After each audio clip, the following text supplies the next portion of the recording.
Sadaqallahul azim. Sadaqallahul azim, dan saya akan membacakan terjemahannya. Bismillahirrahmanirrahim. Dan sesungguhnya kami telah mengutus dalam kalangan tiap-tiap umat seorang rasul dengan memerintahkannya menyeru mereka, hendaklah kamu menyembah Allah dan jauhi taghut. Maka di antara mereka yang menerima seruan rasul itu ada yang diberi hidayah petunjuk oleh Allah dan ada pula yang berhak ditimpa kesesatan. Oleh itu, bergembiralah kamu di bumi. Kemudian lihatlah bagaimana buruknya kesudahan umat-umat yang mendustakan rasul-rasulnya. Sadaqallahul azim. Baiklah tuan-tuan dan puan-puan, kita akan berkongsi maklumat, berkongsi pelajaran dan pendidikan daripada surah An-Nahl ayat 36 ini dalam tajuk sirah dalam dakwah. Untuk itu, tanpa melengahkan masa, dipersilakan Al-Fadil, Profesor Dr. Badrul Hisham bin Muhammad Nasir untuk meneruskan ceramah kita. Silakan, Prof. Terima kasih. Assalamualaikum warahmatullahi wabarakatuh. Waalaikumsalam warahmatullahi wabarakatuh. Kalau boleh kita kembali ke slide yang pertama tentang ayat-ayat. Di mana firman Allah Subhanahu wa taala di dalam Al-Quran, "Wa laqad ba'athna fi kulli ummatin rasula an i'budullaha wa yajtanibut taghut." Faminhum man 'adallah wa minhum man haqqat 'alaihim ad-dalalah. Fasiru fil ardi fanzuru kaifa kana 'aqibatul mukadzibin. Sadaqallahu. Ayat yang telah dibacakan tadi ayat yang boleh memuatkan dua tema utama, iaitu dakwah Islam. Di mana kalau kita lihat kepada isi kandungan ayat, dia memberikan penjelasan kepada kita tentang kebangkitan Rasul-Rasul, di mana setiap umat itu dibangkitkan di dalam seorang Rasul, ataupun ada yang dibangkitkan di dalamnya dengan ramai Rasul. Asas di sini nak menerangkan bagaimana kebangkitan Rasul itu membawa satu visi, iaitu dakwah. Di mana dakwah itu asasnya terkandung dalam firman Allah Subhanahu wa taala dalam ayat berkenaan, "Ya'budullah wajtanibut taghut." Mengajak manusia menyembah Allah dan menjauhi diri. Dan kalau kita lihat di dalam perjalanan para nabi di dalam Al-Quran yang telah diceritakan kepada kita, mereka berdepan dengan togut-togut seperti Fir'aun, Namrud, Al-Mala'u min qaumihim, ataupun pembesar-pembesar daripada kalangan kaum mereka yang menghalang dakwah Rasul-Rasul ini untuk menegakkan kalimah Allah ataupun menegakkan tauhid di dalam diri manusia untuk menyembah Allah Subhanahu wa taala. Jadi ayat ini secara jelas, walaupun tidak ada kalimah dakwah di situ, yang biasa kita faham apabila sebut dakwah hanya memanggil, menyeru, ajak orang kepada Islam, tetapi asas di dalam dakwah ataupun rukun dakwah, iaitulah maudhu' dakwah, isi kandungan ajak orang menyembah Allah dan menjauhi daripada taghut itu, kita akan dapat lihat jelas di dalam ayat yang telah dibacakan tadi. Jadi kalau kita nak mendalami lagi tentang tafsir ini, kita boleh buka lah buku-buku kitab tafsir yang ada di dalam slide itu, antara tafsir Ibnu Katsir, Tabari dan sebagainya. Yang kita boleh lihat perbincangan yang mendalam. Kerana hari ini kita mempunyai masa yang terhad, saya tidak lama mendalamkan perbincangan tentang tauhid. Jadi di dalam ayat seterusnya kita lihat apakah yang berlaku setelah Rasul-Rasul ini dibangkitkan kepada kaum-kaum mereka. Setengah daripada mereka itu Allah berikan hidayah. Wa minhum man hadallah wa minhum man haqqat alaihimud dhalalah. Maka sebahagian daripada mereka itu mereka mendapat hidayah.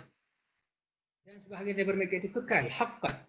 Hakikat mereka itu berada di dalam kesesatan ataupun dhalalah. Untuk mengetahui perkara ini, Al-Quran ataupun Allah Subhanahu wa taala menyuruh kita supaya kita berjalan. Siru fil ard fanzuru kaifa kana 'aqibatul mukazzibin. Maka hendaklah kamu berjalan di atas muka bumi ini dan kamu boleh lihat bagaimana akibat ataupun kesudahan mereka yang mengingkari perintah Allah, mengingkari seruan dakwah Rasul-Rasul. Dan kalau kita lihat, kalau dahulu Kita orang-orang Islam ataupun orang Melayu ni sebelum adanya cerita jejak Rasul di BB3 pada tahun 1998, kita hanya baca Al-Quran dan kita tidak tahu pun di mana tempat-tempat yang disebut di dalam Al-Quran.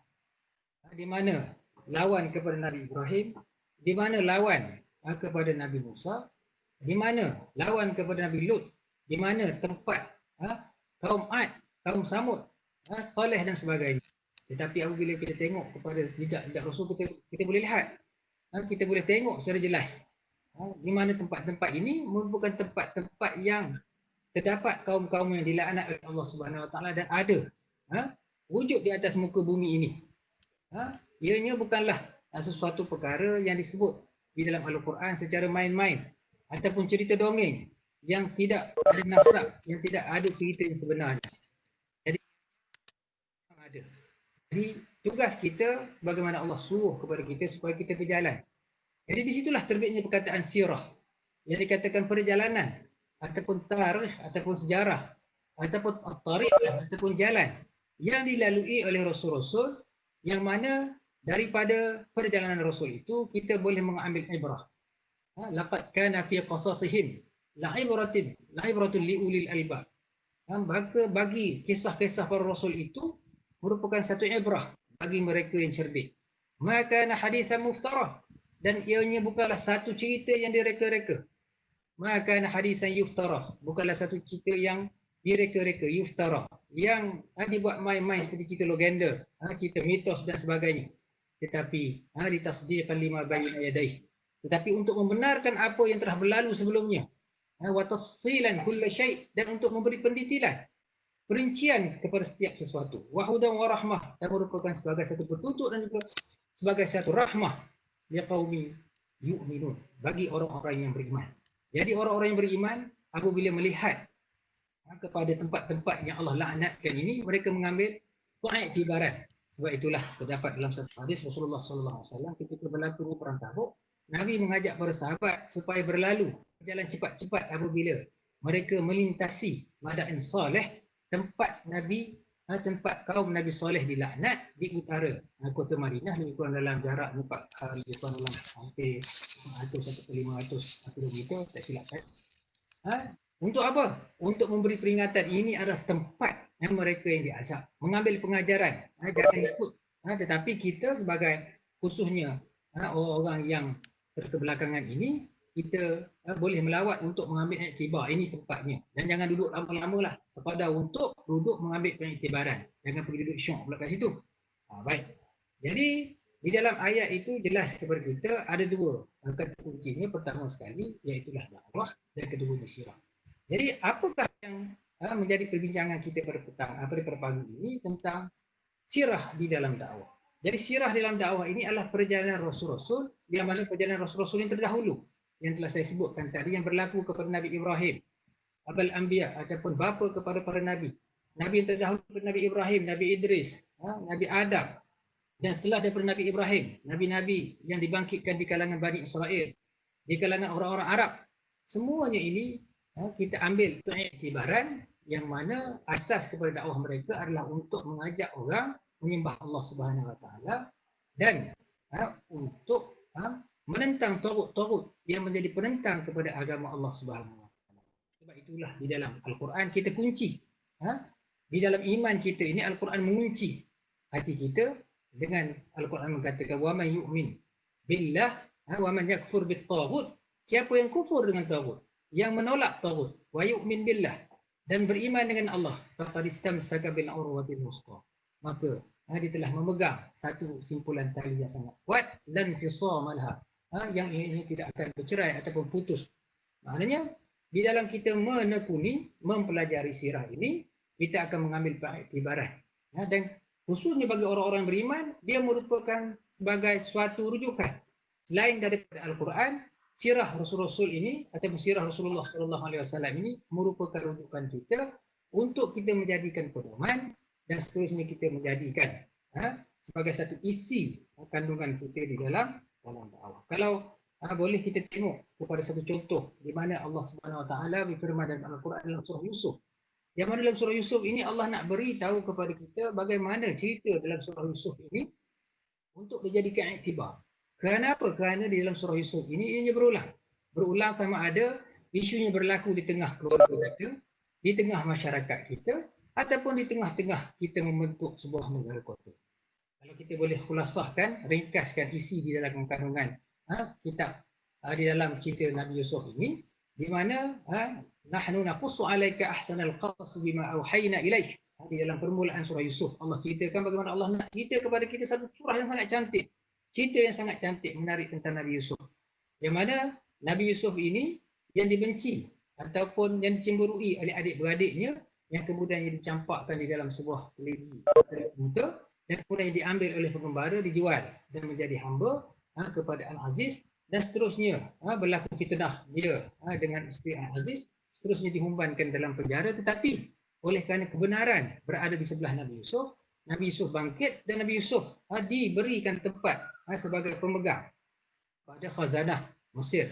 Dalam arti kata lain, hari ini kita lihat pemegang khazanah ini menjadi menteri lah. Dan di dalam Al-Quran surah Yusuf, Nabi Yusuf minta, aj'alni khazainal ard, aj'alni min khazainal ard inni hafizun alim. Jadikanlah aku ini sebagai pemegang ataupun yang menjaga perbendaharaan ataupun menteri keuangan. Kerana apa? Kerana aku ini seorang yang pandai menjaga dan berpengetahuan. Jadi kalau hari ini kalau kita tengok, tidak menjadi masalah kalau jadi menteri, dapat jawatan dan mendapat manfaat daripada jawatan itu, tetapi ia mestilah mempunyai apa? Mempunyai integriti dan layak ke tempatnya. Jadi ini merupakan satu pengulangan dalam sejarah yang hari ini kita boleh ambil iktibar. Kalau kita ambil iktibar dalam pembinaan negara dan juga dalam bagaimana kita mengendalikan sebuah keluarga, di mana di dalam keluarga kita terdapat anak-anak yang nakal, terdapat anak-anak yang benci, yang boleh sampai kepada satu tahap memberi fitnah kepada adik-beradiknya. Jadi inilah kalau kita tengok bagaimana kita boleh mengambil iktibaran secara ringkas daripada Al-Quran yang membawa dua tema tadi, iaitulah dakwah dan sirah.